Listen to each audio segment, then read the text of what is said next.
രുടെ മനസ്സിൽ ഒരു നക്ഷത്രമായി നിൽക്കുന്ന ദാർശനികനും കവിയുമായ ബസവണ്ണ അദ്ദേഹം മതേതൃത്വത്തെ ഊന്നി പറഞ്ഞുകൊണ്ട് മനുഷ്യത്വത്തെ ഊന്നി പറഞ്ഞുകൊണ്ട് നടത്തിയൊരു കവിത ഓരോ കന്നഡിഗരുടെയും മനസ്സിലുള്ളൊരു കവിതയാണ്.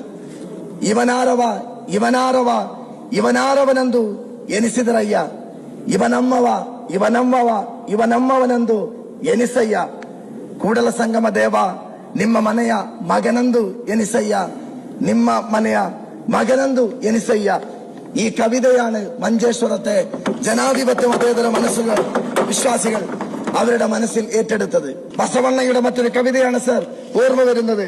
ನುಡಿದರೆ ಮುತ್ತಿನ ಹಾರದಂತಿರಬೇಕು, ನುಡಿದರೆ ಮಾಣಿಕ್ಯದ ದೀಪ್ತಿ ಅಂತಿರಬೇಕು, ನುಡಿದರೆ ಸ್ಫಟಿಕದ ಸಲಾಖೆ ಅಂತಿರಬೇಕು, ನುಡಿದರೆ ಲಿಂಗ ಮೆಚ್ಚಿ ಹೌದು ಹೌದು ಎನ್ನಬೇಕು, ನುಡಿಗಳಿಗಾಗಿ ನಡೆಯದಿದ್ದರೆ ಕೂಡಲ ಸಂಗಮ ಎಂತು വലിയവരയ്യ.